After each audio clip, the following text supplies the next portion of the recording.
누가복음 15장 1절에서 끝절까지 같은 한 단락이니까 같이 교독하겠습니다. 모든 세리와 죄인들이 말씀을 들으러 가까이 나아오니 세리와 세리관들이 원망하여 가로되 이 사람이 죄인을 영접하고 음식을 같이 먹는다. 예수께서 저희에게 이 비유로 이르시되 양 100마리가 있는데 그 중에 하나를 잃으면 99마리를 들여두고 그 잃은 것을 찾으러 찾아다니지 않느냐. 또 찾은즉 즐거워 어깨에 메고 이것을 부려먹고 말하되 나와 함께 즐기자. 나의 잃은 양을 찾아내라 하리라. 내가 너희에게 이르노니 이와 같이 죄인 하나가 회개하면 하늘에서는 회개할 것 없는 의인 99을 인하여 기뻐하는 것보다 더하리라. 어느 여자가 이를 들어 가까이 있는데 하나를 잃으면 불을 켜고 집을 쓰며 찾도록 부지런히 찾지 아니하느냐. 또 찾은즉 벗과 이웃을 불러 모으고 말하되 나와 함께 즐기자. 이런 드라크마를 찾았노라 하리라. 내가 너희에게 이르노니 이와 같이 죄인 하나가 회개하면 하나님의 사자들한테 복이 있느니라. 또 가라사대 어떤 사람이 두 아들이 있는데 그 둘째가 아비에게 말하되 아버지와 하나님께서 내게 돌아올 분깃을 내게 주소서 하니라. 아비가 그 자리를 각각 나눠 주었더니 그 후 며칠이 못되어 둘째 아들이 재물을 다 모아가지고 먼 나라에 가서 거기서 호랑방탕하여 그 재산을 허비하더니 나 없이 한 후 그 나라에 크게 흉년이 일어 저가 비로소 궁핍한지라. 가서 그 나라 백성 중 하나에게 붙여 사니 그가 저를 들러 보내어 돼지를 치게 하였는데 저가 돼지 먹는 취업 열매로 배를 채우고자 하되 주는 자가 없는지라. 이에 스스로 돌이켜 가로되 내 아버지에게는 양식이 풍족한 품꾼이 얼마나 많은고 나는 여기서 줄여 죽는구나. 내가 일어나 아버지에게 가서 이르기를 아버지여 내가 이와 아버지께 죄를 얻었사오니 지금부터는 아버지의 아들이라 일컬음을 감당치 못하겠나이다. 나를 품꾼의 하나로 보소서 하리라 하고 이에 일어나서 아버지께로 돌아가니라. 그런데 아버지가 저를 보고 친근히 여겨 달려가 몸을 안고 입을 맞춰주시니 아들이 가로되 아버지여 내가 하늘과 아버지께 죄를 얻었사오니 지금부터는 아버지의 아들이라 일컬음을 감당치 못하겠나이다 하나 아버지는 종들에게 이르되 제일 좋은 옷을 베어다가 입히고 손에 가락지를 끼우고 발에 신을 신기라. 그리고 살린 송아지를 끌어다가 잡으라. 우리가 먹고 즐기자. 이 내 아들은 죽었다가 다시 살았으며 내가 잃었다가 다시 얻었노라 하니 저희가 즐거워하더라.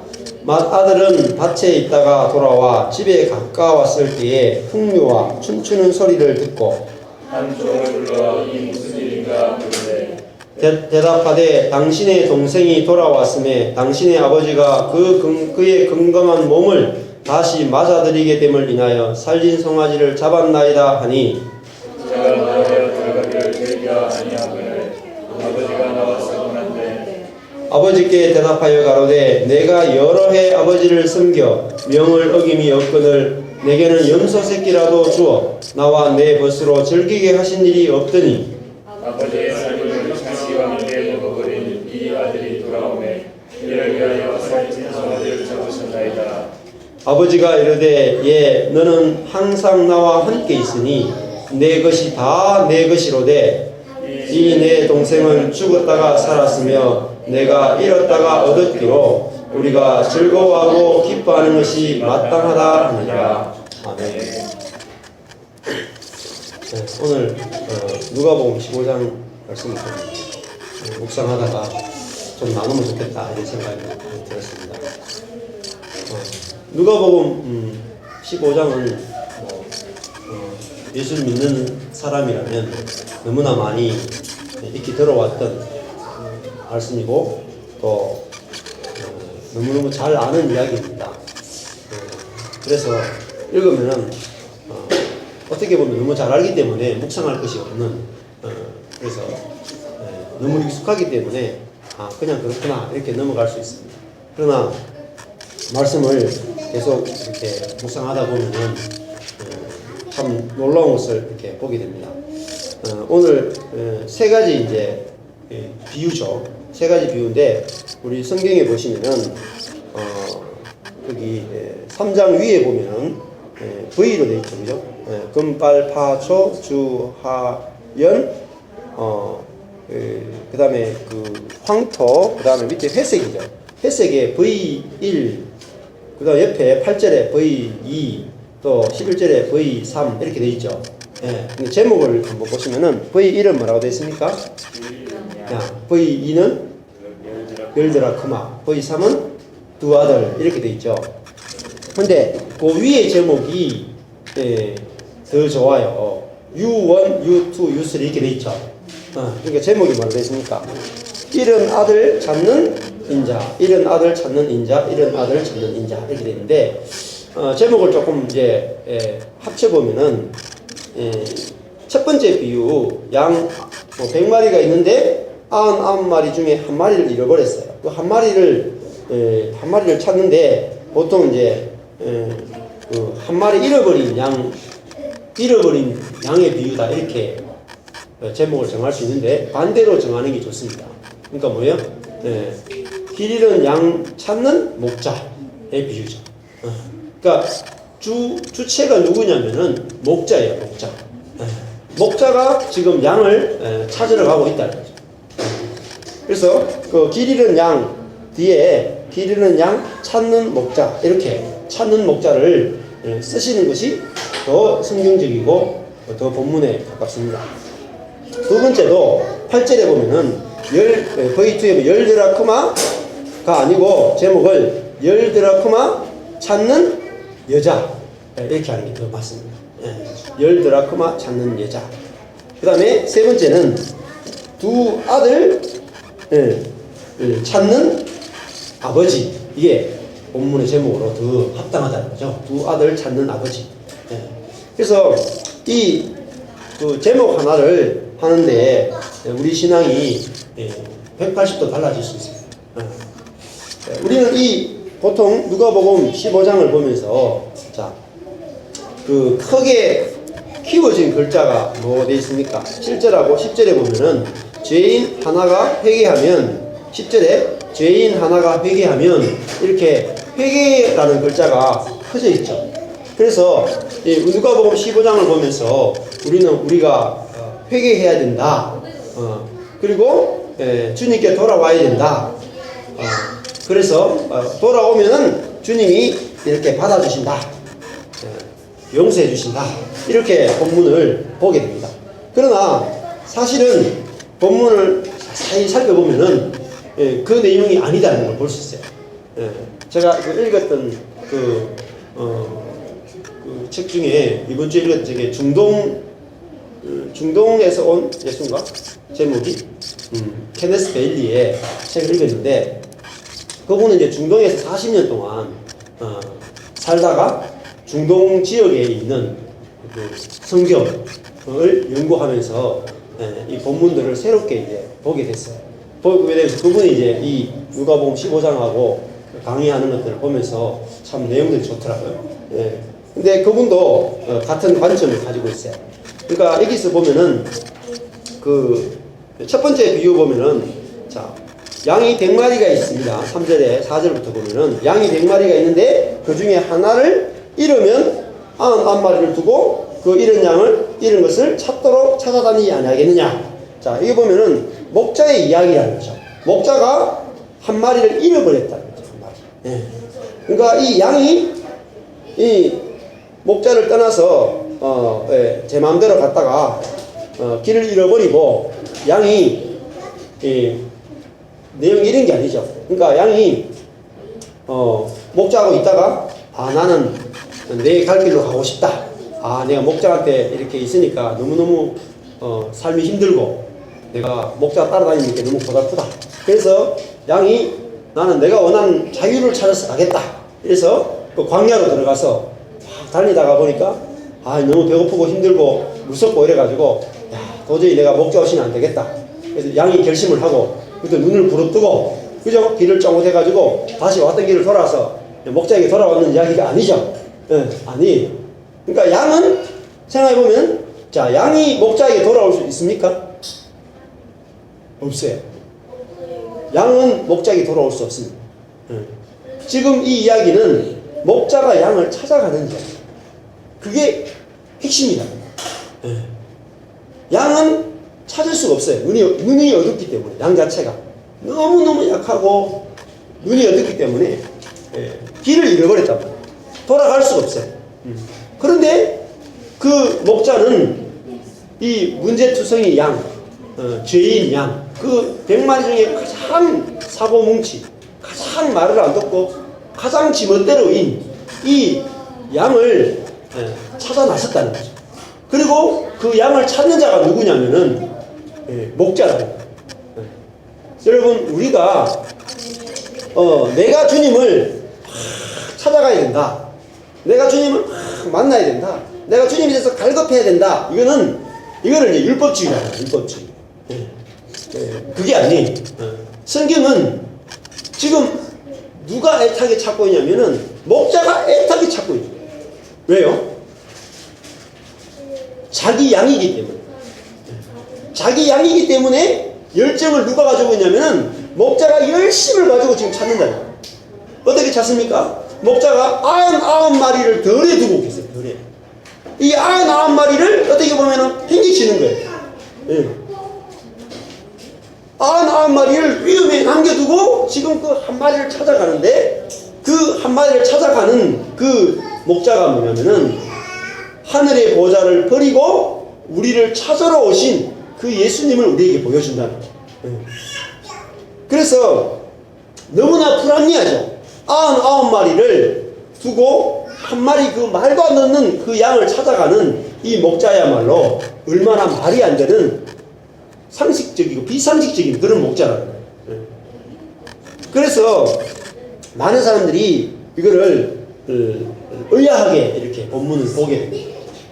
그러나 99마리가 목자와 함께 있지만 참된 안정감을 누리지는 못해요. 이 목자가 정말로 나를 사랑하는지, 이 목자가 정말 생명을 바쳐서 나를 지켜줄지 그 99마리 양도 확신을 못해요. 그러나 어디서 확신을 가지게 되냐면은 이 목자가 99마리를 두고 잃어버린 한 마리 양을 위해서 자기의 생명을 걸고 그 광야 속으로 들어가서 그 양을 찾아올 때에 그 99마리 양들이 뭘 느끼게 될까요? 야, 내가 잃어버려져도 내가 이 목자를 버리고 도망을 가도 이 목자가 끝까지 추격해서 나를 건져내시겠구나. 그때 99마리 속에 평안과 안식이 주어진다. 그래서 하나님을 어떤 분이냐? 사랑의 추격자. 하나님은 끝까지 나를 놓지 않으시고 주님 나를 찾아오신다. 여기서 우리가 안정감을 누릴 수 있습니다. 하나님은 우리를 버린 적이 없고 하나님 우리를 찾아오시고 계속 찾아오세요. 주님이 우리와 늘 함께 계시다.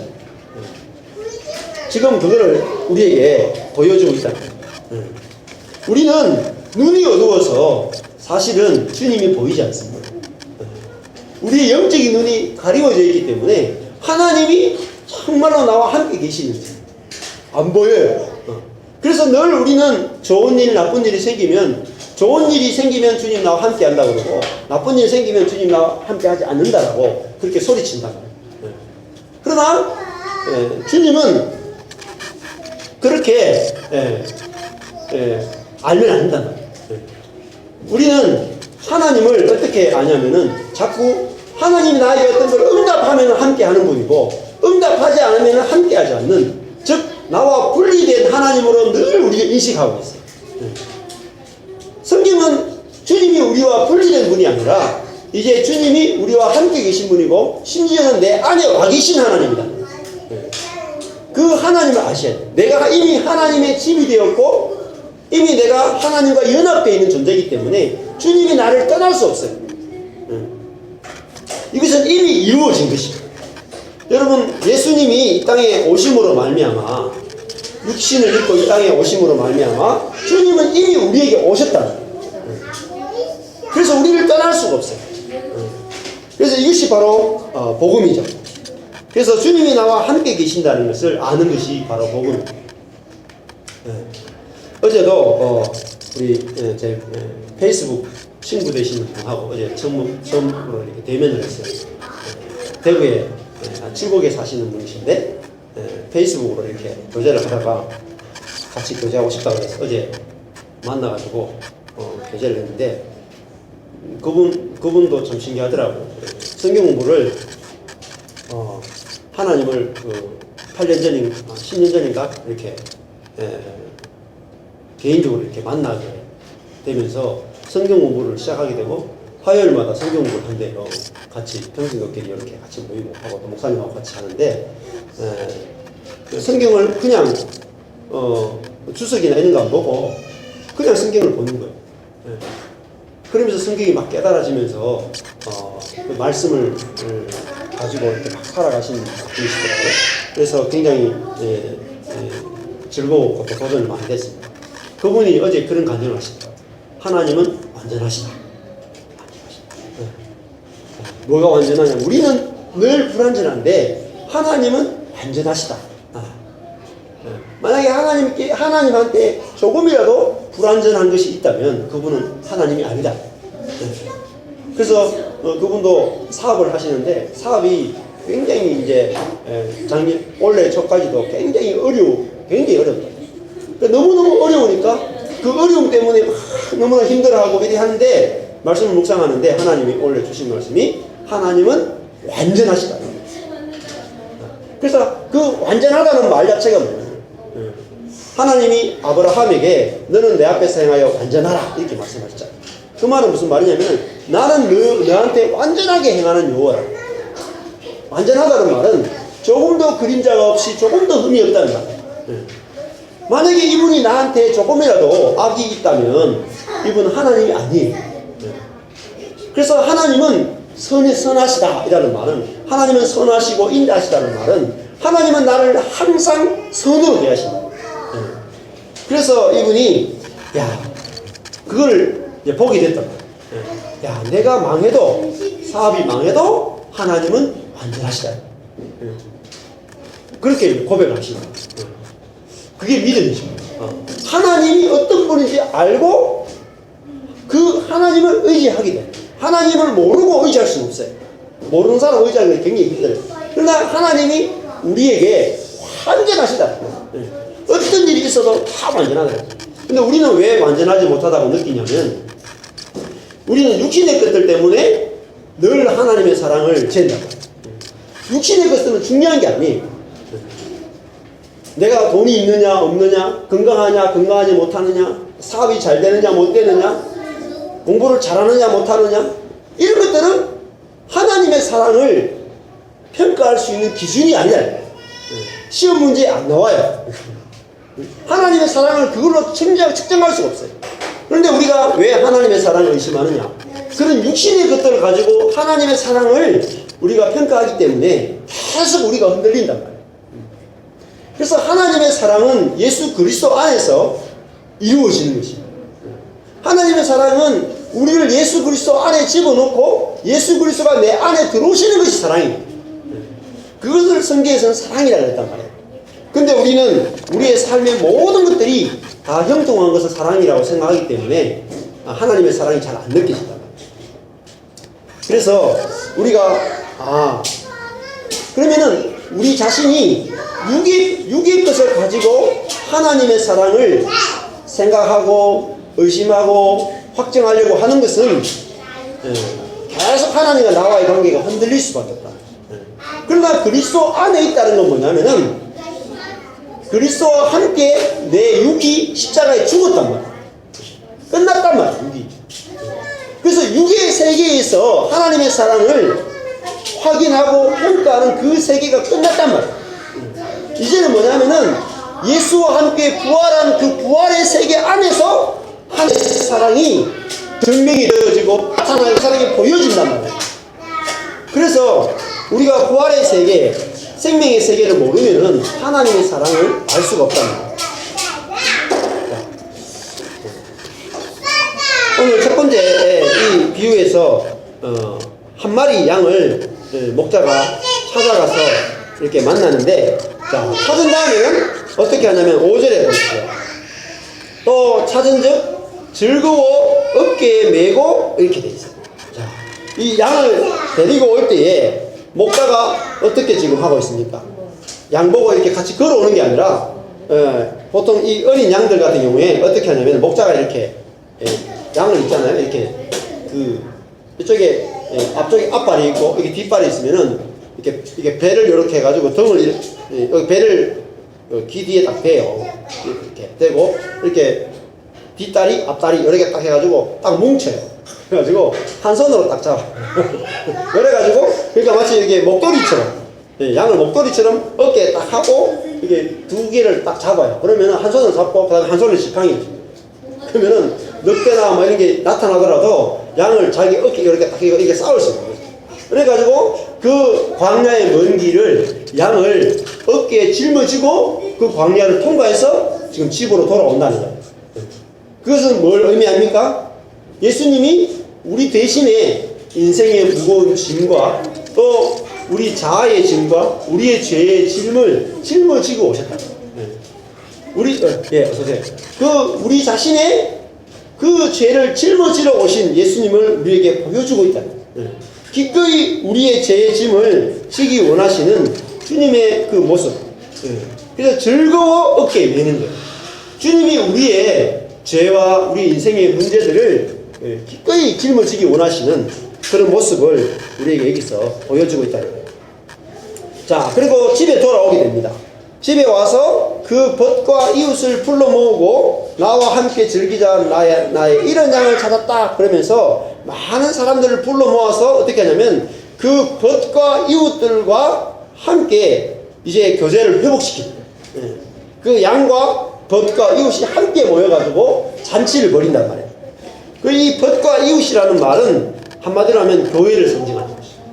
이제 이 잃어버린 양을 교회 안으로 넣어서 그 교회 안에서 잔치가 벌어지게 하는 이것이 바로 참 구원의 모습이다. 우리가 이 교회 안에 들어오지 않고 우리가 온전한 구원을 누릴 수 없다는 거죠. 그래서 이 교회는 뭐냐면은 잃어버린 양, 곧 죄인들을 모여가지고 잔치를 벌이는 곳이 바로 교회라는 것입니다. 그래서 이 교회라고 하는 것은 바로 잔치하는 곳이다.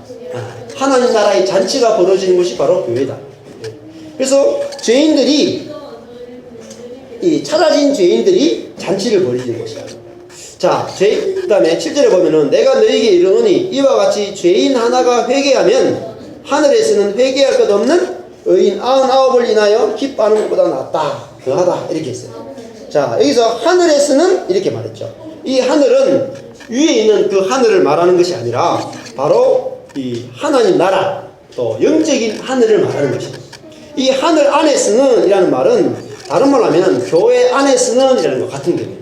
교회는 뭐냐면은 이 의인 99보다는 죄인을 인해서 기뻐하는 그것이 바로 교회라는 거죠. 그래서 여기서 자, 회개를 그 케네스 베일리가 이렇게 정리를 내렸어요. 죄인 하나가 회개한다 그럴 때 그 회개가 뭘 의미하냐면은, 자, 한번 따라 보겠습니다. 자신이 찾아졌다는 것을 받아들이는 것이다. 이걸 회개라는 거예요. 자신이 찾아졌다는 것을 받아들이는 것이 회개라는 거예요. 받아들이는 거예요. 자기가 뭔 죄를 지었습니다. 무슨 죄를 지었습니다. 이런 개념의 회개가 아니라 하나님이 나를 찾으셨다. 하나님이 나를 찾아오셨다. 하나님이 나를 살리셨다. 하나님 죄인이 나를 사랑하신다. 이것을 받아들이는 것을 회개라고 해요. 우리가 생각하는 회개의 개념 같은 거죠. 자, 이 케네스 베일리가 이라는 분이 중동에서 온 예수라는 책에서 보면은 이슬람과 기독교를 비교하고 있어요. 이슬람은 누가복음 15장을 보면서 뭐라고 해석하냐면은, 자, 여기 보면은 십자가에 죽고 예수님이 십자가에 죽고 부활하는 이야기가 없다. 그냥 이 죄인들이 자기가 회개하면 하나님이 용서해 주시고 그를 천국에 보낸다. 이게 예수가 죽고 부활한 이야기 없다. 이렇게 누가복음 15장을 해석한다는 거예요. 이슬람 사람들이. 예. 그런데 케네스 벨리는 그게 아니다. 이 누가복음 15장에서 우리가 막 회개한다고 해서 천국 가는 것이 아니라 지금 목자가 우리를 찾아와서 우리를 찾는 것이 그것이 회개고 그것이 바로 구원이다. 이렇게 우리에게 반대적인 시각을 주고 있다. 여러분 마찬가지입니다. 만약에 내가 하나님 앞에 회개이기 때문에 내가 구원을 받는다면 그 회개조차도 나의 의의가 될 수 있다. 그러나 진짜 회개는 언제 터집니까? 지금 마지막에 이 돌아온 이 아들, 둘째 아들의 이야기에서 진짜 회개는 언제 벌어지냐면은 15장 20절 보십시오. 이에 일어나서 아버지께로 돌아가니라. 이렇게 했어요. 아버지께 돌아가네. 아직 상거가 먼데 아버지가 저를 보고 측은히 여겨 달려가 목을 안고 입을 맞추니. 자, 이 아들이 지금 마음속으로 내가 이제 아버지 집에 돌아가겠다 하고 돌아옵니다. 그런데 여기서 이 본문을 해석할 때 케네스 베일리가 어떻게 해석했냐면은 자 17절하고 19절에 중요한 단어가 나오는데요. 이게 내 아버지께는 양식이 풍족한 뭐가 많아요? 품꾼 그랬죠. 19절에 나를 품꾼의 하나로 보소서 이렇게 했습니다. 여기 보면은 종이 아니고 품꾼이라는 거예요. 자, 종은 그 집에 종살이 하고 있는 거예요. 그게 종이에요. 종은 월급이 없어요. 근데 품꾼이라는 말은 다른 말은 싹꾼이라는 거예요. 싹. 일을 하고 돈을 받는 자라는 거예요. 그래서 그 탕자는 돌아오면서 무슨 생각을 했냐면 내가 아버지 집에 품꾼으로 일하고 싶다. 일꾼으로 있고 싶다. 그건 무슨 말입니까? 일꾼이 된다는 말은 자기가 일을 해서 아버지 그 유산을 3분의 1을 가져가서 다 탕진했는데 돌아오면서 뭐예요? 내가 그 3분의 1을 내가 일을 해서 갚겠다라고 돌아왔다는 거예요. 자기는 갚기 위해서 돌아왔단 말이에요. 그거를 지금 그 아들은 회개의 개념을 잡고 있단 말이에요. 그러나 아버지는 그를 품꾼으로 보기 원한다. 네가 일을 해서 네가 잘못한 것, 네가 죄를 지은 것, 네가 미워한 것, 네가 살인한 것, 네가 도둑질한 것을 네가 눈물을 흘리고 네가 회개해서 그걸 다 갚아라. 진심으로 회개해 갚아라. 이렇게 하지 않는다는 거예요. 그거는 품꾼이에요. 내가 노력해서 나를 고치고 나를 바꾸어서 내가 지은 그 죄에서 돌이켜서 내가 어느 일정한 수준에 이르려고 하는 거예요. 그것이 바로 품꾼이에요. 일꾼이란 말이에요. 하나님의 그 사랑을 내가 노력으로 갚겠다. 이게 품꾼이다. 그래서 이 아들은 어리석게도 그 회개라고 하는 것이 우리가 가지고 있는 회개의 개념도 그런 거예요. 하나님의 사랑을 그냥 받아들이는 것이 회개가 아니라 그것이 성경적 회개예요. 그러나 우리는 하나님의 그 은혜를 그냥 받지 않고 자꾸 내가 고쳐서 하나님의 은혜를 받겠다. 그게 율법주의. 그렇기 때문에 우리 속에 하나님의 은혜가 경험되지 않는 거예요. 그 다음에 우리가 인간의 관계도 마찬가지예요. 다른 사람이 제가 아내 예를 들어서 좀 죄송하지만은 아내하고 이제 살다가 문제가 생겨요. 근데 아내가 갑자기 화를 확 내. 그러면은 남자들 대부분의 공통점이겠지만 왜 화는지 몰라요. 몰라. 도대체 왜 화났는지 몰라. 그러면은 아내는 막 기분 나빠하는 거예요. 여보 미안해 이렇게 하거든요. 하면은 뭐라고 할까요? 뭐가 미안한데 뭐. 생각해보면 자세가 뭐가 미안하지? 화가 났으니까 난 미안하다 했는데 뭐가 미안하지? 아무리 생각해도 뭐가 미안한지 모르겠어. 그래가지고 이런 것 때문에 그러나 하면 그래! 하는 거예요. 미안하다 할게. 또 뭐라 할까요? 예? 미안하면 다 가. 진심으로 하라. 진심으로. 그 빚을 갚아라는 거예요. 빚을. 예? 잘못했으면 그 빚을 갚아야 나와 화해가 된다. 이렇게 나오는 거죠.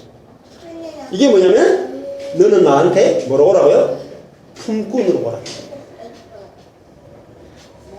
여러분 그거는 관계 회복이 될 수가 없어요. 그 품꾼으로. 지금 이 아들은 자기가 아버지 재산 3분의 1을 날려먹었어요. 그래서 그 3분의 1을 자기가 이제 남은 인생 동안 그 다 갚겠다는 거예요. 자기 아버지 집에서 일을 해서. 여러분, 우리는 교회에 와서 하나님께 진 빚을 갚기 위해서 교회에 오십니까? 그게 회개가 아니다. 그게 신앙생활이 아니다. 이 아들은 훈꾼으로 생각하고 돌아오는 거예요. 그런데 문제가 뭐냐면은, 자, 이 아버지가 이 중동이나 이스라엘의 의식에 어떤 게 있냐면은, 이 아들이 아버지가 살아있는데 이렇게 말해요. 12절에 보면은 그 둘째가 아비에게 말하되 아버지여 재산 중에서 내게 돌아올 분깃을 내게 주소서, 이렇게 말해요. 그러니까 아버지가 지금 살아있는데 재산을 상속해달라고 하는 거예요. 근데 이 동양에서는, 그 중동에서는 아버지가 살아있는데 재산을 달라고 하는 것은 뭐냐면은, 딱 생각해요. 아들이 둘이 있어요. 그러니까 첫째 아들은 3분의 2를 가져가, 둘째 아들은 3분의 1을 가져가.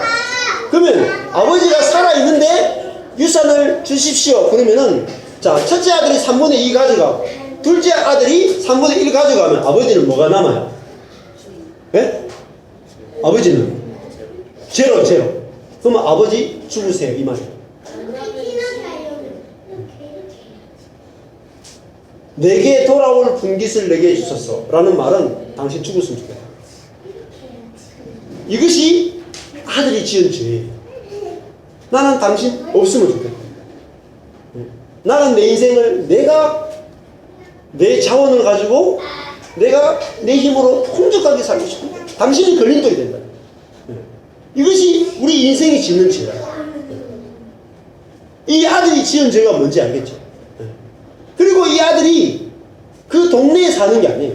아예 동네를 완전히 떠나버려요. 그래서 먼 나라를 갔다 가요. 그래서 이 아들이 갈 때도 어떻게 합니까? 돈을 처분을 해요.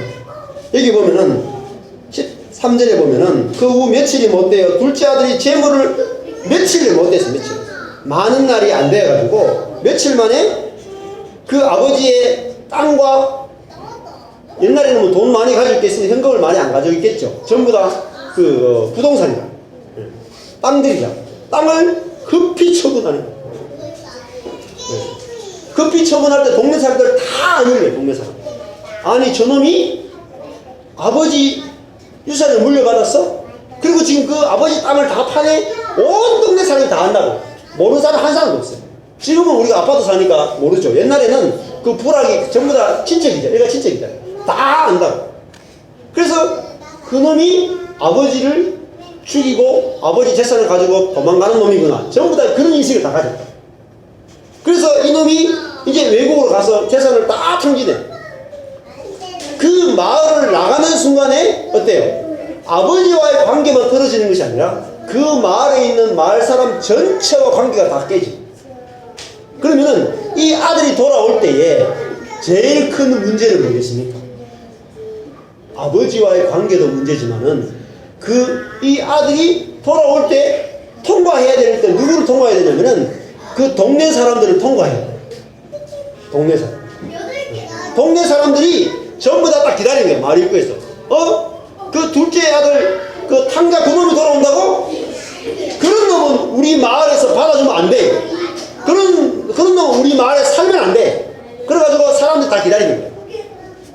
기다리면서 그 아들이 돌아올 때 그 의식 이름을 캐자자 의식을, 캐자자 의식을 하는데, 유산을 탕진하고 돌아오면 마을 사람들은 큰 항아리를 갖다 놓고 항아리를 깨뜨리는 거예요. 다 깨뜨리면서 아무개는 그의 사람들에게서 관계가 단절됐다. 그러면서 그 아들의 이름은 뭐냐면 막 수치를 주는 거야. 네 같은 놈이 어떻게 이 마을에 돌아오냐고. 네 같은 놈이 무슨 아버지를 죽인 놈이 무슨 아들이냐고. 온 동네 사람들이 다 그 놈을 향하여 손가락을 사고 욕을 하고 침을 뱉고 이렇게 한다. 그게 캐자자 의식. 그래서 그 아들이 돌아올 때 제일 무서웠던 게 뭐냐면은 그 캐자자 의식이야. 그 온 사람들로부터 욕을 먹고 수치를 당하고 공개적인 죄인이 되는 것을 무서워했다. 근데 그 그 아버지가 그 마을에 있었는데 그래서 아들이 돌아오기를 늘 기다리고 있는 거예요. 근데 저 멀리 보니까 아들이 오고 있어요. 항상 아버지가 지켜보고 있었단 말이에요. 아버지는 졸지도 않고 주무시지도 않고 그 아들이 돌아오기를 기다리고 있다가 그 아들이 그냥 오면 어떻게 돼요? 마을 사람들에게 다 욕을 먹고 부끄러움을 당하기 때문에 그 아버지가 그 마을 사람들이 아들을 만나기 전에 달려가는 거예요. 마을 사람들이 만나기 전에 자기가 막 지금 달려가는 거예요. 여기 말씀을 보면은 이렇게 돼 있어요. 뭐라고 돼 있냐면은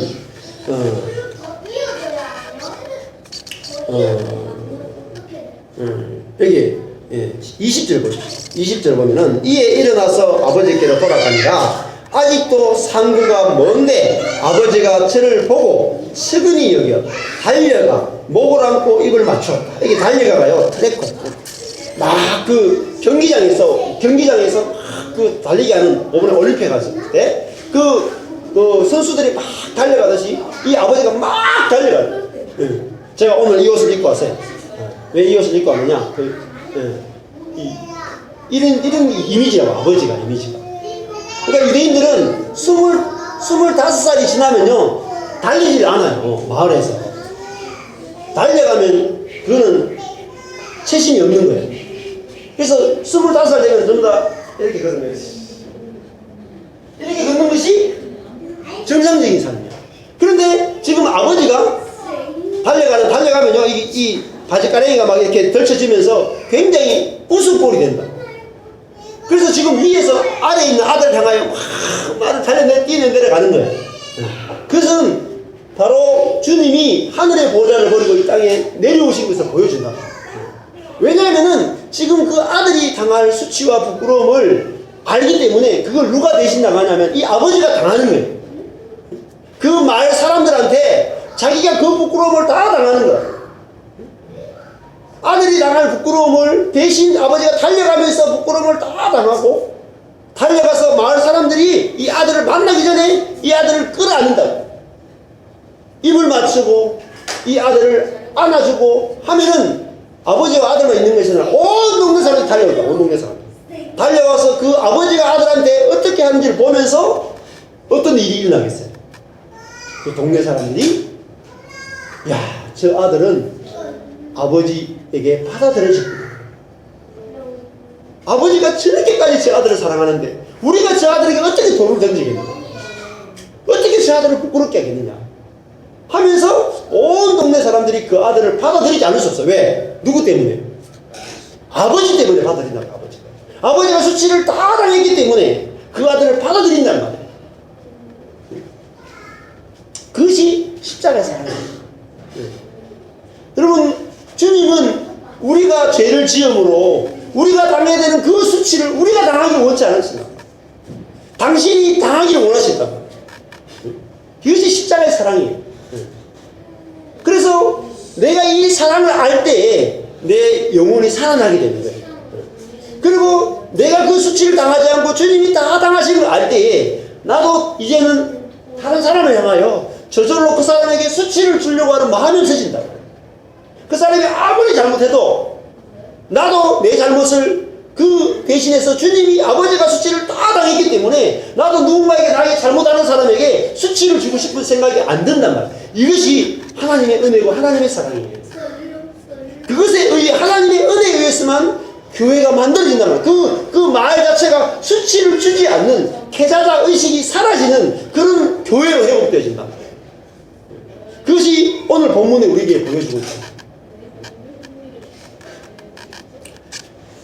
이 아버지가 그 아들을 대신해서 수치를 당하는 이 복음이 우리에게 열리지 않으면 우리의 영혼은 안식할 수 없고 회복될 수 없고 하나님의 은혜도 알 수 없다.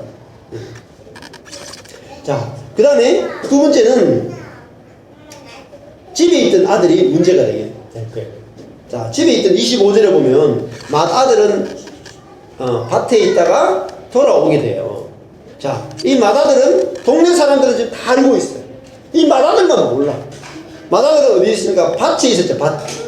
왜냐하면은 이제 3분의 1은 이 탕자놈이 다 자기 동생이 다 가져가 버렸고 3분의 2는 자기 거잖아. 그죠? 자기 거가 될 거니까 어떻게 하겠어요? 얼마나 열심히 관리하고 돌보겠어요. 그죠? 근데 열심히 돌보고 있는데 이 돌아오는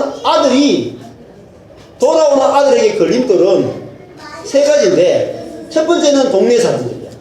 그죠? 동네 사람들에 의해서 부끄러움을 당할 거야. 두 번째는 아버지가 나를 받아줄 거냐. 그죠? 세 번째는 뭐예요? 형이 나를 받아줄 거냐. 왜 형이 받아줘야 돼? 자기 건 3분의 1을 다 가져갔습니다. 그렇죠. 그 3분의 2는 형의 재산이야. 아버지 재산에 비해서 형의 재산.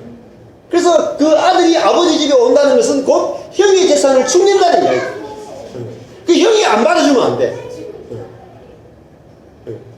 그게 교회란 말이야.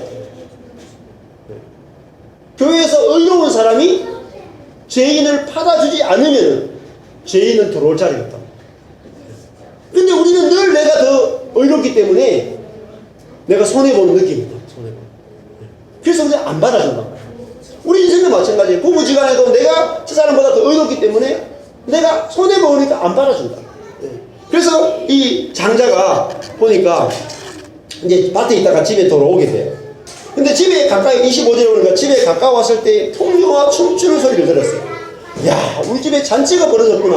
야, 얘 왜 뭐 이렇게 기쁜 일이 있지? 아버지가 무슨 저 귀한 손님이 왔구나. 이야, 야, 이제 우리 아버지가 좀 이제 마음이 회복됐구나. 그래서 야, 이제 뭐냐면 그게 종을 부르는 종을 불러가, 야, 무슨 일이고 우리 집에 어떻게 이렇게 좋은 일이 생기냐. 딱 부르니까 하는 말이 당신의 종이 돌아왔습니다. 이게 당신의 재산에 축을 축낼 그 동생이 돌아왔다는 거야.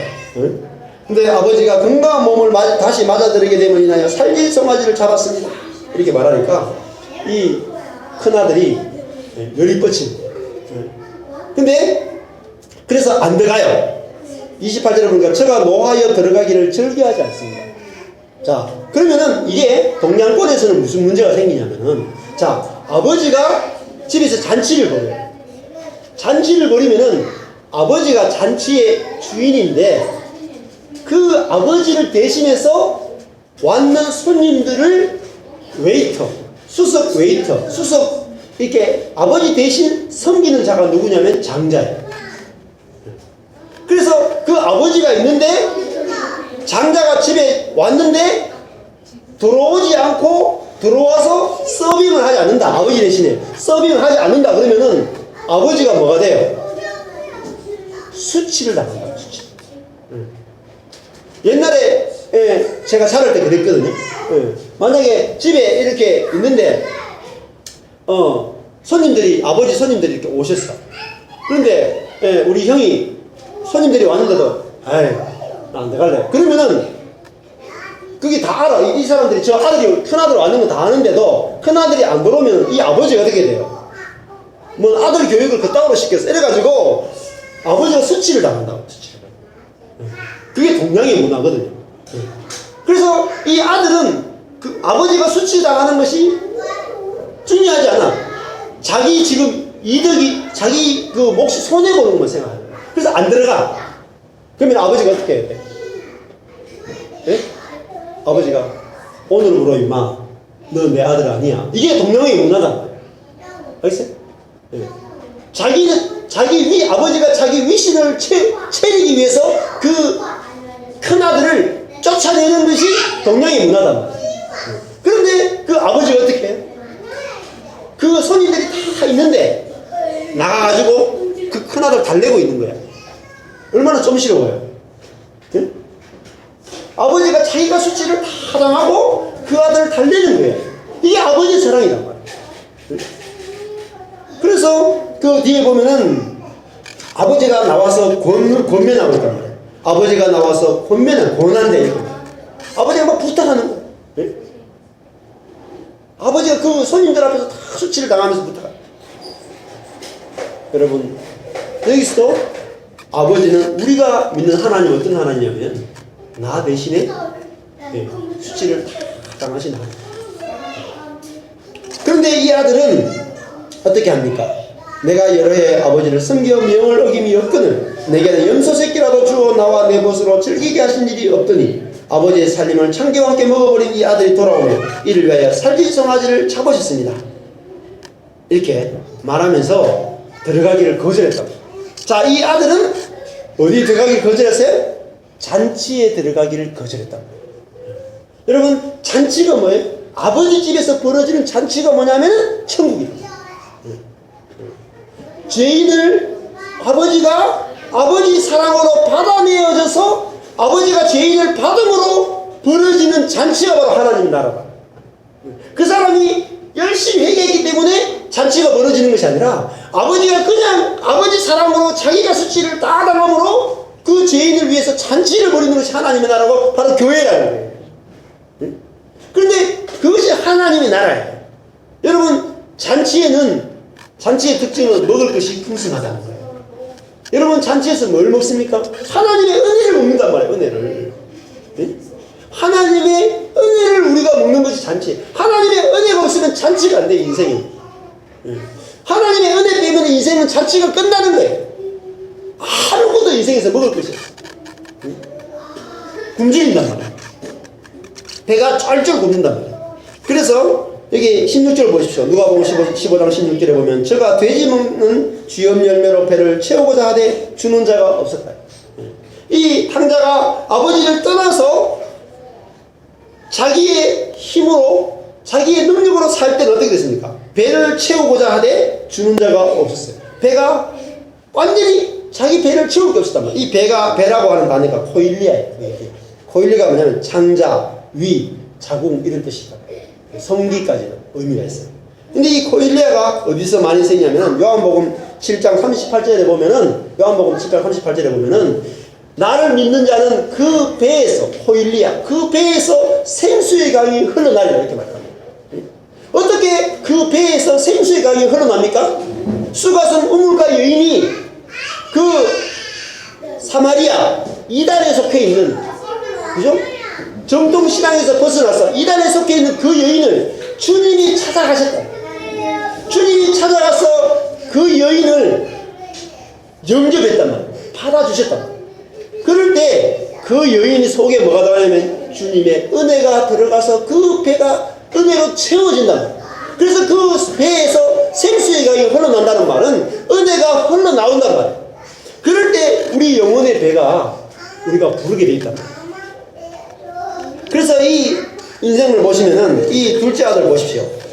자, 12절에 보면은 단어가 우리 한글 성경으로 안 나와 있어요.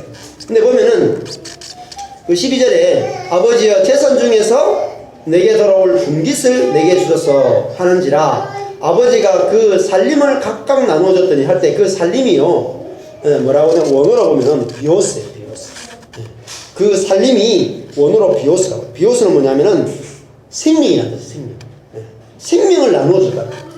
우리 각자의 인생에다가 그 생명을 나누어 줬어요. 비오스의 생명. 조에라는 단어를 쓸 때는 대부분 하나님의 생명을 말하는 것이고 이 비오스라는 단어는 우리 각자에게 주어지는 생명을 말해요. 근데 그 비오스라고 하는 생명을 각자의 생명을 받아서 이 신부는 그 생명으로만 살았다. 자기 생명 가지고만 살았다. 그러니까 우리 자기의 생명이라고 하는 건 뭐냐면은 자기의 노력으로 사랑을 받고 자기의 힘으로 사랑받고 품꾼으로 살아가는 인생이란 말이에요. 그러니까 그 비오스라고 하는 생명은 그 먼 나라를 갔다는 말은 하나님의 은혜가 지배하는 나라를 떠나서 이제 세상에 들어갔다는 말이에요. 세상 안에는 은혜가 없어요. 죄를 지으면은 권선징악이라고 나쁜 짓 하면은 처벌을 받고 좋은 일 하면 좀 칭찬을 받는 그런 세계에 갔단 말이에요. 그런 세계에 가니까 배가 굶어가지고 배가 먹을 것이 없어가 쩔쩔 굶는 그런 인생이 되고 말이에요. 그 영혼이 만족을 누릴 수 없게 됐단 말이에요. 그래서 여러분 우리 인생에서 가장 필요한 게 뭡니까? 하나님의 은혜입니다. 우리가 도스토예프스키의 그 양파 한 뿌리 그 주중에 했잖아요. 할머니가 지옥에 갔죠. 지옥에 가서 지옥 같은 삶을 살고 있어요. 그 속에서 나오는 것은 미움밖에 없어요. 인생 전체가 완전히 지옥이 됐다. 근데 그 지옥 같은 인생에서 나오려면은 양파 한 뿌리가 필요하다. 그 양파 한 뿌리를 누가 찾았어요? 수호천사가 찾아냈다. 근데 그 양파 한 뿌리는 그 여인이 했던 선행이 아니었다. 하나님이 그 수호천사가 그 여인의 인생을 보면서 지옥 같은 삶이니까 너무너무 불쌍한 거예요. 그 불쌍하고 긍휼히 여기는 것이 뭐냐면 양파 한 뿌리다. 그 할머니가 누군가를 도왔던 그 선행 때문에 그가 천국으로 옮겨지는 것이 아니라 그 할머니가 지옥 같은 삶을 살고 있으니까 그 수호천사가 보니까 너무너무 불쌍한 거예요. 너무너무 시근히 여기지는 거예요. 그래서 오늘 보통처럼 20절에 보면 아버지가 저를 보고 측은히 여겼다는 거예요. 이 측은히 여기는 것이 양파 한 뿌리다.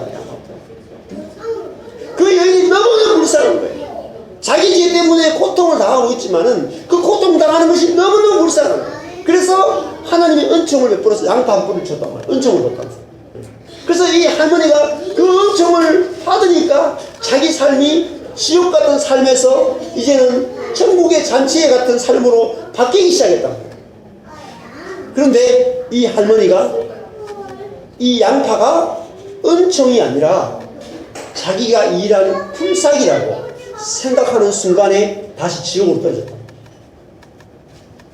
여러분, 내 삶이 하나님의 은총과 은혜로 산다는 생각에서 떨어지는 순간에 우리 삶은 지옥이 됩니다. 여러분, 우리가 헌금하는 것도 마찬가지예요. 온전한 11조가 뭐예요? 온전한 11조. 온전한 11조라는 말은 내가 한 달 동안 열심히 벌어서 내가 돈 번 게 아니란 말이에요. 내가 열심히 돈을 벌었기 때문에 내가 번 것을 하나님께 드린다. 이건 은총의 개념이 아니에요.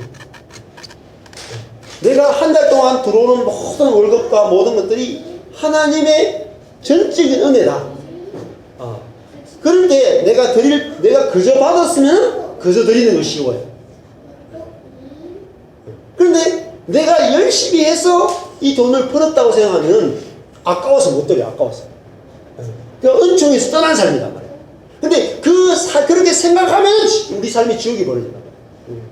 여러분, 같은 돈을 여러분이 열심히 해서 버나 어떻게 하거나 한 달에 들어오는 월급이 똑같아. 그러니까 예를 들어 300만 원 들어왔어요.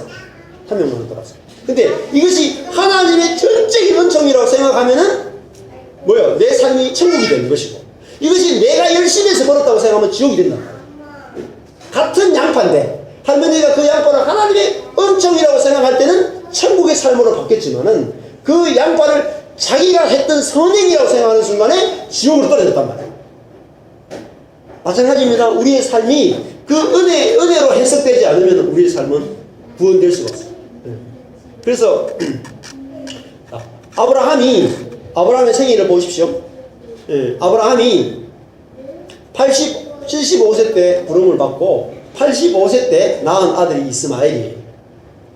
이스마엘은 자기하고 여종인 하갈하고 잠자리를 통해서 낳은 아들이 이스마엘이다. 그러면 하갈은 여종이에요. 여종이란 말은 노력하는 자다. 일하는 자다. 그 아브라함도 자기도 밤에 열심히 일하고 하갈 여종도 열심히 일해가 낳은 아들이 이스마엘이에요. 그러니까 자기들이 열심히 일해가지고 낳은 아들이니까 어때요? 너무너무 귀한 거예요. 우리는 자기가 열심히 일해서 낳은 아들은 너무너무 귀하기 때문에 누군가 줄 수 없어요. 여기에 함정이 있단 말이에요. 그래서 하나님이 이스마엘을 내어보내라 이렇게 할 때 아브라함이 막 울었다. 못 내보내는 거예요. 너무너무 아까워. 못 버리는 거예요. 근데 이삭은 100세에 그냥 얻어요. 그냥. 아브라함이 할례도 행하고 정자도 없고 아내도 90세. 100살 할아버지와 90세 할머니가 애를 낳았어요. 그거는 은혜가 아니고는 불가능해요. 그저 받았답니다. 그저 받았기 때문에 모리아 산에 가서 이 아들을 죽여라, 희생제물로 바쳐라 그럴 때 그냥 그냥 아무 생각이 없는 거야. 아침에 일어나자마자 새벽 일찍 일어나서 가서 바쳤단 말이야. 3일 길을 가는데도 별로 고민이 없어요. 고민했다는 말이 없어요. 근데 우리가 보통 아브라함이 산맥길 갈 때 얼마나 고심을 했을까. 거기에다 막 고심을 막 집어넣는단 말이에요. 근데 실제로 보면 별로 고심한 흔적이 없어요. 왜 고심을 안 할까요? 은혜로 받았기 때문에. 은혜로 받은 것은요, 은혜가 나온단 말이에요. 여러분, 로또 당첨된 사람들 아시죠? 로또 100억 당첨된 사람들은 7년 안에 거의 다 써요. 100억을 7년 안에 다 쓴다니까. 여러분이 1억을 내 열심히 번 사람은 1억을 거의 10년 동안 쓴다고. 10년 동안 1억 가지고 10년 동안 쓴다고. 그러나 순간에 100억을 번 사람은 거의 3년 안에 다 날린다고. 3년 안에. 많은 사람들이 로또 당첨금과 상관없어요. 수백억 수천억을, 미국 같은 경우 잭팟이 막 터지잖아요. 엄청난 돈을 받아도 3년 안에 막 거의 다 써요. 다 날려. 그래가지고 불실하게 살던 사람이 그 로또 당첨되는 순간에 거부가 됐다가 3년 후에는 철창 가 있어요. 왜 그런지 아세요? 은혜로 받았기 때문에 다 흘러가는 거예요. 은혜가 그냥 무조건 흘러가게 돼 있어요. 내 삶이, 우리가 지금 기독교 신앙이 하나님으로부터 내가 회개도 은혜로 받아야 된다. 회개도. 은혜로 받은 것은 그냥 주게 돼 있어요. 그냥 내가 열심히 한 것밖에 없기 때문에, 내 인생에 열심히 해서 모은 것밖에 없기 때문에 줄 게 없는 거야. 나는 못 주는 거야. 아까워서. 그러니까 성도가 안에 교제가 안 만들어지고 교회가 안 세워진단 말이야. 우리가 다 굶주려 있단 말이야. 돼지를 치고 있단 말이야. 돼지를. 그것은 하나님의 은혜를 우리가 모르기 때문입니다. 여러분, 오늘 보면은 잔치가 벌어지죠. 자, 두 번째 비유를 보십시오. 두 번째 비유는 10드라크마, 8절부터 10드라크마의 비유예요. 10드라크마가 있는데 이 여자가 나오죠. 이때 중동이나 이스라엘 지방에 가보면은 이렇게 집이 있는데 바닥이 어떻게 되어 있냐면은, 바닥을 이렇게 할 때 막 또 이렇게 흙이나 이런 거 많이 있으면은 많이 더러워지니까 회치를 하는 거예요. 회치를 해가지고 회벽 있잖아요. 회벽처럼 바닥을 하얗게 회벽을 회치를 해가지고 먼지가 없도록 다 썰어내도록 이렇게 한다면. 근데 회치를 해놓으면 시간이 지나면은 마르면 쭉쭉 갈라지잖아요. 틈이 갈라지고. 또 아니면은 바닷가나 이렇게 이렇게 호수 속에 있는 돌들을, 까만 돌들을 가져와가지고 이렇게 밑에 이렇게 쭉 깔아요. 이렇게 바닥에. 그리고 거기에 회치를 할 수도 있고, 바닥에 납작한 돌들을 깔아가지고 이렇게 집에 바닥을 만드는 거예요. 그러면 여인들이 여기서 10드라크마라는 것은 10데나리온과 같아요. 10일 동안 일했던 그 품삯이에요. 그러면 이 10일 동안 일했던 11치 열흘치 이제 일당인데, 그 일당을 가지고 여인들이 보통 이렇게 보자기나 이런데 가지고, 옛날에 우리 어른들이 이렇게 주머니 같은 거 없으면은 할머니들이 이렇게 손수건 같은 거 이렇게 해가지고 돈 이렇게 동전하고 돈통이가 이렇게 해가지고 묶잖아요. 땅무구가 이렇게 딱 묶어 놓잖아요. 그런 걸 생각하시면 돼요. 그래서 아줌마가 이제 그걸 이렇게 묶어 놓는 거야. 그러다 보면 막 일하다 보면 풀려가지고 동전 하나가 뚝 떨어지는 거야. 그런데 그게 떨어지는데 따르르 굴러가가지고 그 틈새에 이렇게 딱 끼인다. 그러면 그 여인이 막 등불을 켜가지고 막 그걸 찾을 때까지 열심히 찾는 거야. 그러니까 그 찾으면은, 이야, 행제했다 그러면서 막 잔치가 벌어지는 거야. 지금 그거를 보여주고 있어요. 그러니까 여기서 보면은 전부 다 이 세 가지 비유가 공통된 특징이 뭡니까?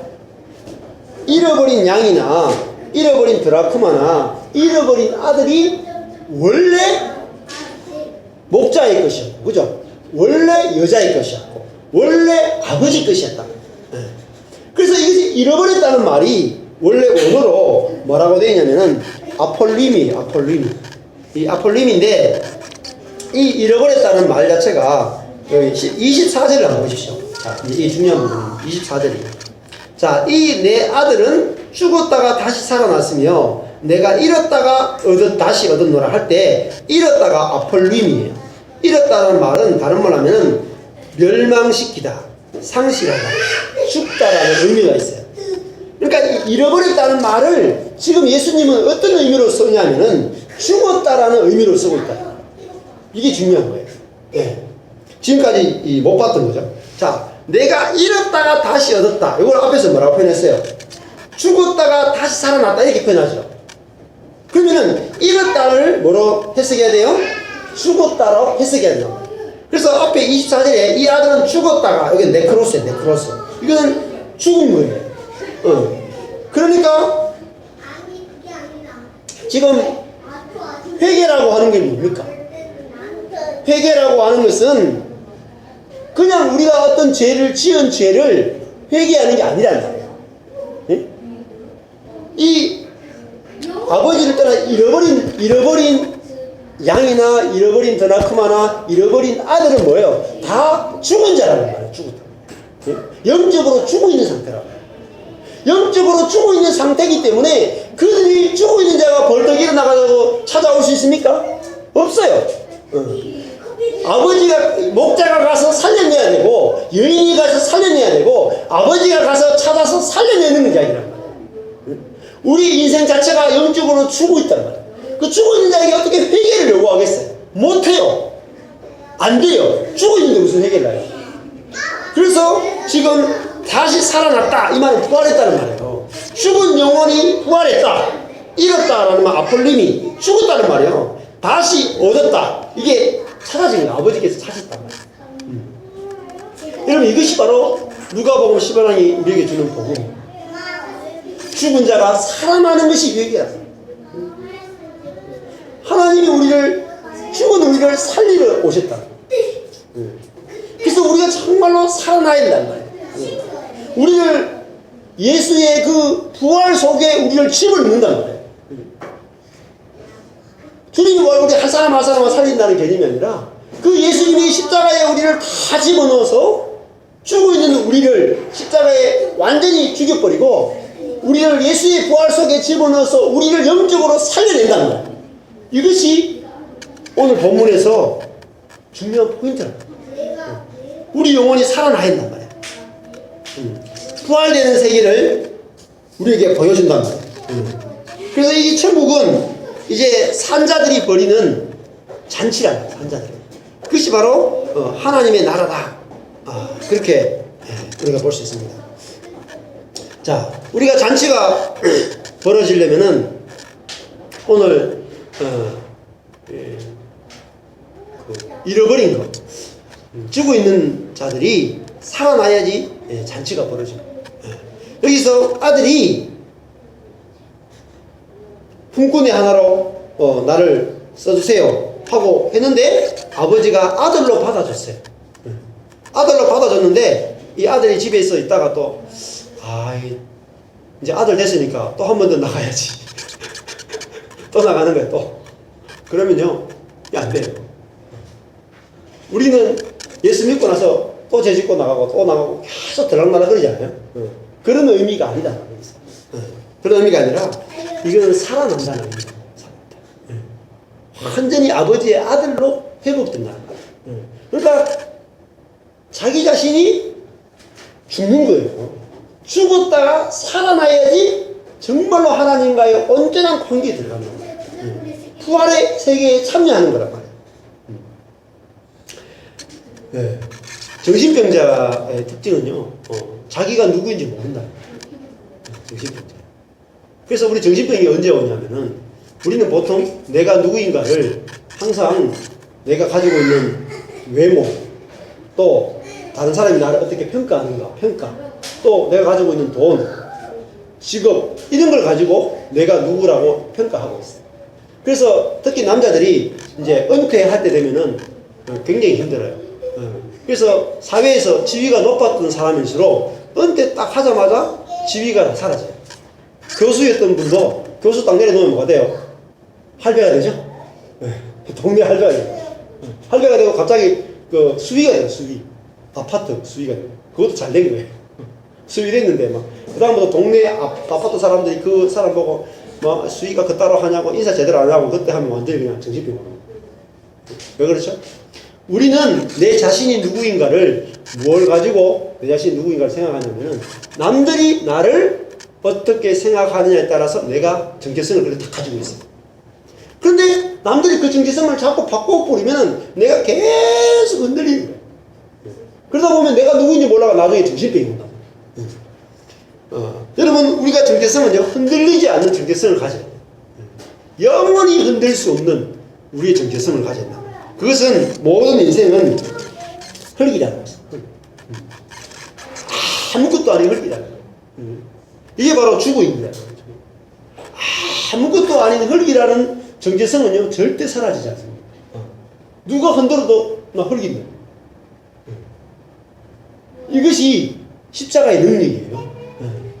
우리 자신이 내가 뭔가 됐다라고 내가 뭔가 됐다라고 생각하는 것이 우리를 무너뜨려요. 내가 품꾼으로 살려고 하는 것이 나를 힘들게 한단 말이에요. 하나님의 아들이 됐다는 것은 자기가 했던 어떤 일을 가지고 자기를 평가하지 않는단 말이에요. 아들은 일로 평가되는 게 아니에요. 아버지와의 관계를 통해서 평가되는 거란 말이에요. 자기가 무슨 일이 있는가를 전혀 보지 않는 세계가 아들의 세계예요. 그 아들의 세계는 흔들리지 않는단 말이에요. 자, 내가 무슨 어떤 일을 가지고 나를 평가하지 않는 것이 잔치가 벌어집니다. 잔치. 이 천국 잔치는 그 사람이 무슨 일을 했는가 가지고 잔치를 벌이는 세계가 아니단 말이에요. 오히려 그냥 존재로 받아진단 말이에요. 아버지와의 관계 때문에 벌어지는 것이 잔치란 말이에요. 이게 바로 존재로 받아들여지는 존재의 세계란 말이에요. 그래서 그 아버지와 아들은 존재로 만나지 일로 만나지 않는단 말이에요. 마찬가지로 내가 내 자신을 뭐로 보면 안 돼요? 일로 보면 안 된단 말이에요. 품꾼으로 보면 안 된단 말이에요.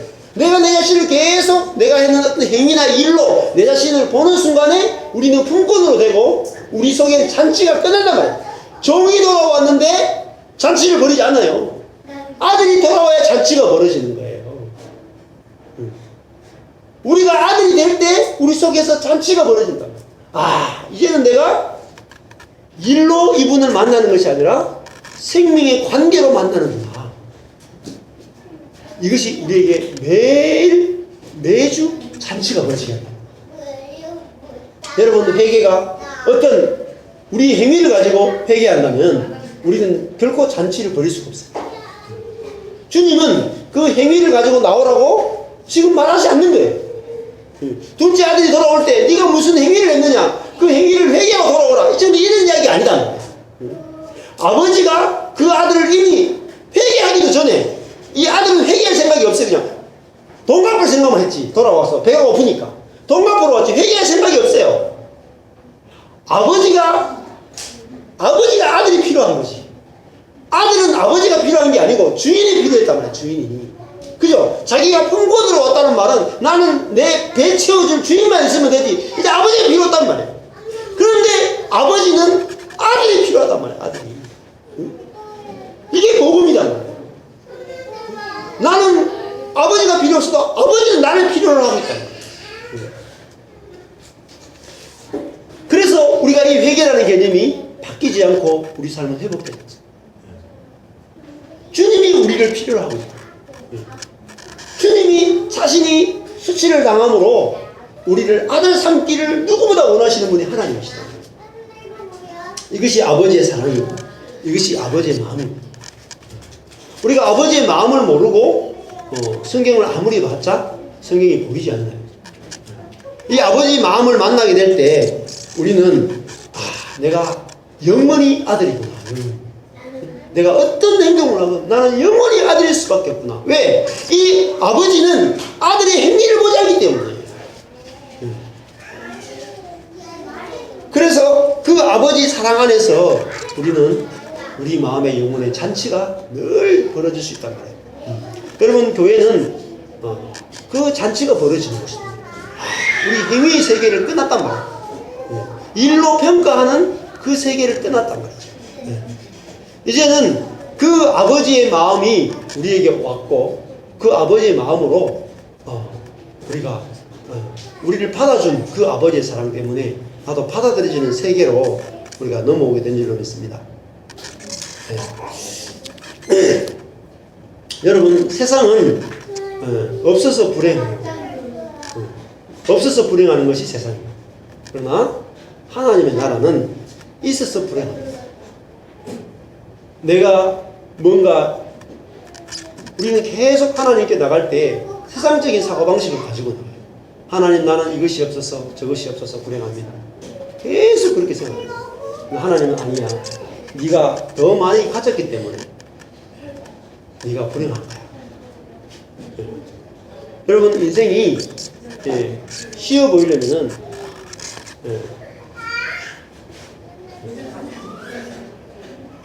여러분, 하나님의 은혜를 누리지 못하는 것은, 내가 지금 회복되지 못하고 내가 정말 만족하지 못하는 이유는 뭐냐면, 내가 많이 가지고 있기 때문에. 많이 가지고 있기 때문에. 즉 다른 말 하면은, 지금 내 삶이 전적으로 하나님의 은혜의 손에 있다는 사실이 아무것도 없는 인생인데, 하나님의 은혜로 이루어지는 인생이라는 것을 보게 되면 우리는 만족하게 돼요. 여러분, 우리 인생은 딱 죽음으로 다 끝나게 돼 있어요. 얼마 안 남았어요. 저는 원래 이제 50이잖아요. 50인데 30살 때부터 거의 사역을 했으니까 한 20년 정도 사역을 했어요. 그러면 70대면 보통 은퇴하잖아요.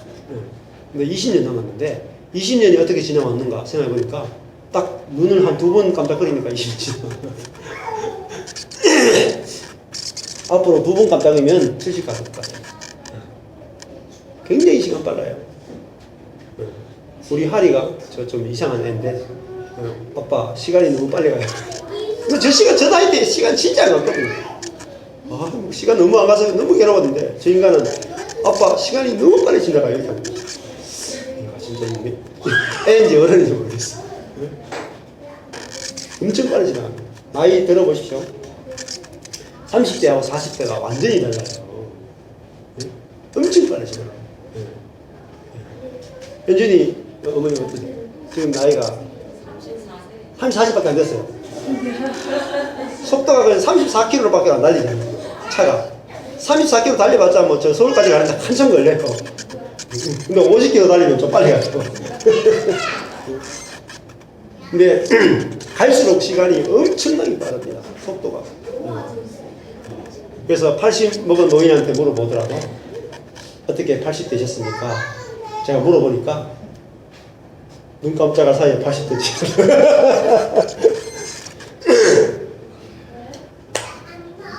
인생을 품꾼으로 살 거냐, 아들로 살 거냐.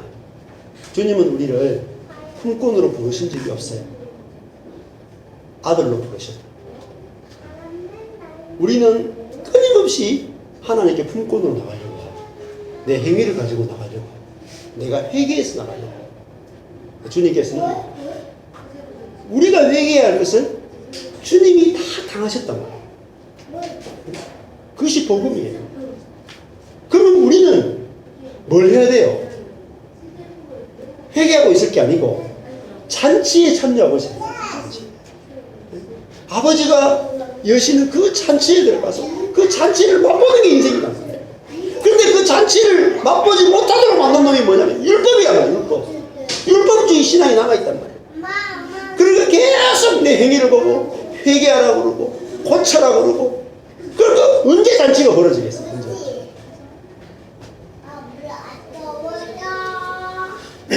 오늘 보니까 30절에 보니까 살찐 송아지를 잡으셨습니다 할 때 이것은 뭐냐면은 희년을 말해요. 희년. 지금 누가복음은 앞에 장부터 시작할 때 뭐냐면은 예수님께서 나는 희년을 회복하러 왔다. 희년을 이야기하는 것이 누가복음의 시작이에요. 희년은 뭐냐면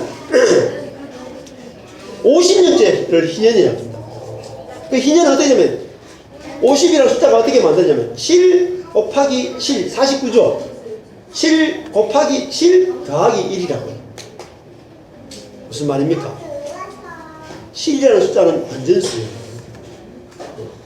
완전과 완전을 또 곱하는 거예요. 가장 완전한 거예요. 거기다가 더하기 1을 할 거예요. 더하기 1은 8이죠. 7 더하기 1은 8이잖아요. 8이라고 하는 숫자는 부활을 상징합니다. 희년이라는 것은 죽은 우리를 살려낸단 말이에요. 이제는 우리가 살았다는 말은 무슨 말이냐면은 하나님이 내 안에 들어오셔가지고 나를 집을 삼아서 영원히 나와 연합되어서 이제는 하나님의 생명이 흘러가는, 그래서 정말 우리 속에서 잔치가 벌어지게 하는 것이 희년이란 말이에요. 그 희년의 특징이 뭐냐면 요배라고 나팔을 쫙 불면은 그 나팔을 부는 것으로 시작돼요. 근데 그 희년이 되면은 어떤 일이 벌어지냐면 종들이 다 해방된단 말이야. 종들이. 희년은 누구들의 잔치냐? 종들의 잔치라고. 자기가 재산을 다 탕진하고 땅도 다 팔아버리고 이제 몸까지 팔았단 말이야. 몸까지. 자기 인생까지 다 팔았어요. 그래가지고 이제 종살이 하는 거예요. 희망이 없어. 그런데 50년째 희년이 딱 돼가지고 희년의 나팔이 딱 부는 순간에 모든 종들은 언제만 기다리냐? 희년만 기다려. 희년. 희년이 되면은 돈을 갚을 필요가 없어요.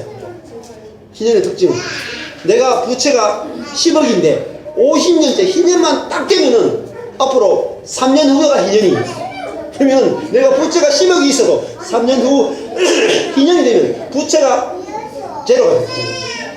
이게 유대인들에게 있었던 성경에 있는 놀라운 희년이에요. 기쁜 해란 말이에요. 정말 기쁜 해란 말이에요. 부채가 없어진단 말이에요. 탕감되는 해란 말이에요. 그러니까 그 희년이 뭐냐면은 예수님이 자신이 오신 때부터가 희년이란 말이에요. 예수님 자신이 십자가의 죽음으로 우리의 모든 죄의 부채를 다 탕감하는 것이 희년이란 말이에요. 그 우리 희년 속에 들어와 있단 말이에요. 그래서 그 희년으로 말미암아 우리가 종되었던 우리가 이제 자유케 됩니다. 그리고 심지어 땅이 우리에게 돌아온단 말이에요. 땅이. 예? 우리가 잃어버렸던 기업을 다시 회복하는 거예요. 예. 그 종이 돌아와서 아버지의 관계가 회복되듯이 이제는 우리가 하나님과 관계가 회복되는 해가 바로 희년입니다. 그래서 이 천국은 바로 잔치입니다. 부족한 게 없어요. 그래서 여러분 잔치에 가가지고 일해주고 먹지 않습니다. 제가 어제 그 CCC 간사님 그 결혼식 여기 이번에 두 번째 거대했는 지성 간사님이라고 결혼식에 갔는데 뷔페에서 먹고 왔는데 요즘은 다 돈 내고 부자하고 있는데 옛날에 원래 잔치는 다 무료로 다 먹는다. 그래서 항상 여러분들이 여러분 마음속에 하나님을 만날 때마다 하나님은 잔치를 벌려놓고 기다리신다. 그래서 항상 은혜로 우리의 삶이 마무리됐으면 좋겠습니다. 항상 기독교인들의 큰 고민은 자기가 사고치고 죄책감에 너무 시달린다. 여러분 죄책감에 시달리지 마세요. 그것은 또 다른 교만입니다. 내가 죄책감에 빠져있다는 것은 내 자신을 고쳐서 내 의를 만들려고 하는 거짓 겸손입니다. 하나님의 은혜를 받아들이지 않는 것을 교만이다. 그래서 우리가 죄를 짓고 나면 곧바로 하나님의 이미 나를 받아주신 그 은혜를 받아들이는 것을 회개합니다. 그래서 그 참 회개 안에서 우리가 참 만족을 이루시게 되기를 축복합니다. 기도하겠습니다. 하나님 아버지,